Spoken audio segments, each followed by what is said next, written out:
Anggota DPRD Provinsi Gorontalo Dapil 1 Kota Gorontalo Erwin Ismail melaksanakan reses masa sidang ketiga tahun 2022-2023.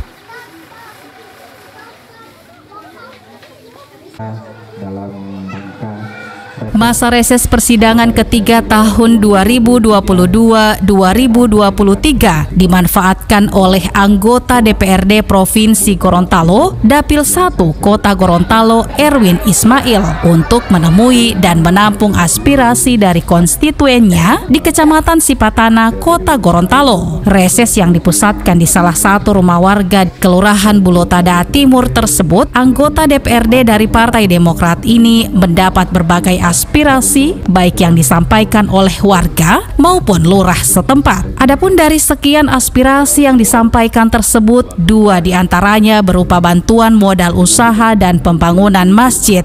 Ada sentuhan kube agar bisa bergerak perekonomian. Untuk ibu-ibu kan bisa saja kubenya modelnya seperti jualan kue, buat kue, nasi kuning, dan masih banyak lagi kelompok-kelompok yang wajib disentuh, dipikirkan, bahkan kalau perlu dikawal langsung oleh anggota DPRD. Dan yang satu lagi Pak, sebagai masukan, masjid yang ada di Bandes ini itu perlu sentuhan.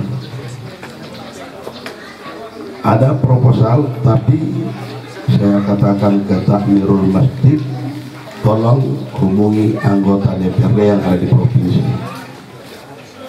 Setahu saya ada anggaran khusus untuk itu. Tinggal bagaimana kreatif dari takmirul. Kalau orang bukan tidak boleh. Karena itu kan menyangkut masjid, tempat ibadah, jadi itu ranahnya dari takmirul. Kira-kira itu dari saya, dan mohon maaf, saya juga di sini baru 1 tahun, 1 minggu bertugas di kelurahan Bapak Ibu, dan seandainya ada pelayanan yang kurang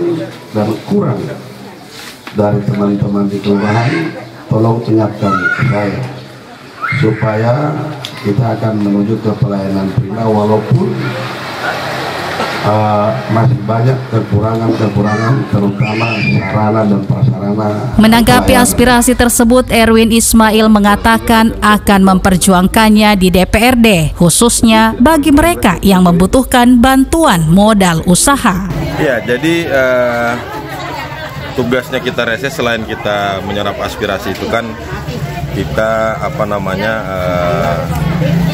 memberikan edukasi kepada masyarakat. Jangan sampai kemudian masyarakat selalu berpikir dan stigma bahwa yang selalu dapat bantuan itu hanya orang-orang tertentu, hanya si A, si B, si J, teman-temannya Pak Lurah atau perangkat kelurahan seperti itu. Padahal ada syarat-syarat administratif yang harus dipenuhi sebelumnya untuk kemudian bisa mendapatkan bantuan. Jadi itu yang kita lakukan. Kita edukasi benar-benar masyarakat, persyaratan A, B, C, D, E, F, G harus dipenuhi. Ini yang boleh, ini yang tidak boleh, ini yang pokoknya semua begitu. Kita edukasi dan insya Allah kita perjuangkan kalau memang datanya yang masuk, proposalnya masuk ke kita juga yang begitu banyak. Ya apapun itu kita pasti perjuangkan seperti itu. Dan memang hampir di berapa titik saya reses dari tahun ke tahun, memang paling banyak meminta untuk bantuan modal usaha seperti itu, UMKM maupun UF dan PK ya. Dan ya doakan semoga bisa kita perjuangkan sama-sama. Oke. Selain di Kecamatan Sipatana, Erwin Ismail di hari yang berbeda juga menjaring aspirasi di Kelurahan Bulado, Kecamatan Kota Barat, Kota Gorontalo. Di kelurahan ini aspirasi yang sama berupa bantuan modal usaha telah diterima dan juga permintaan bantuan penerangan jalan, renovasi rumah, serta keluhan jalan rusak bekas galian pipa air minum di sepanjang Jalan Rambutan dari persimpangan Puskesmas Bulado menuju Rumah Sakit Otanaha. Menanggapi persoalan tersebut, Erwin Ismail mengatakan akan segera menindaklanjutinya untuk dibahas di DPRD, sementara yang menjadi kewenangan kota akan dikomunikasikan dengan dinas terkait di lingkup pemerintah Kota Gorontalo. Saya berakhir hari ini, reses tatap muka yang kelima. Karena saya satu titik itu kan 100 orang, jadi masih masalah klasik di Kota Gorontalo ini kan rata-rata mereka ada di taraf hidup yang menengah seperti itu, masih seputaran permintaan UMKM, masih seputar permintaan beasiswa seperti itu. Terus yang berikut permintaan lampu Petromax atau Merkuri ya untuk penerangan. Ada juga permintaan renovasi rumah tapi Bulado tidak masuk dalam SK Kumuh itu. Kemudian permintaan tentang perbaikan jalan arteri yang jalan kampung yang jalan rambutan kemarin itu. Nah ini sudah menjadi catatan resmi bagi kami, bagi saya dan tim. Insya Allah Senin kita masuk kantor. Itu duluan yang kita akan bahas dengan dinas terkait seperti itu. Dari beberapa aspirasi Pak yang menjadi prioritas? Prioritas saya tetap di bantuan UMKM, web dan PK.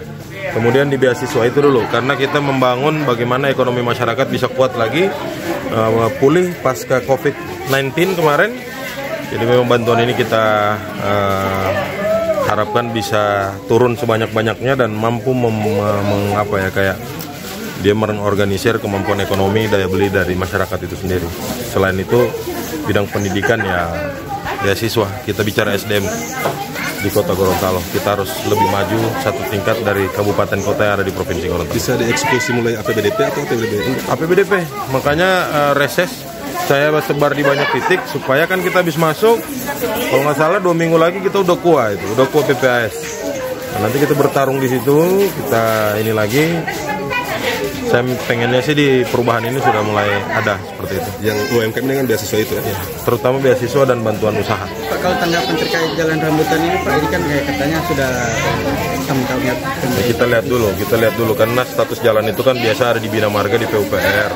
Jadi kita lihat dulu kalau memang status jalannya provinsi ya kita usulkan untuk diminta di aspal baru lagi. Tidak ada masalah. Di provinsi masih banyak anggaran yang tak bertuan menurut saya. Karena penjabat gubernur tidak boleh bikin program. Dia tidak boleh bikin program. Program itu harus program teknokrat dari dalam. Dan jadi karena dia tidak punya beban sosial kepada masyarakat, jadi biarkan program-program itu milik anggota DPR karena kita disumpah atas nama rakyat. Seperti itu, oke? Mungkin karena Dari DPRD Provinsi Gorontalo, Kindali TV mengabarkan.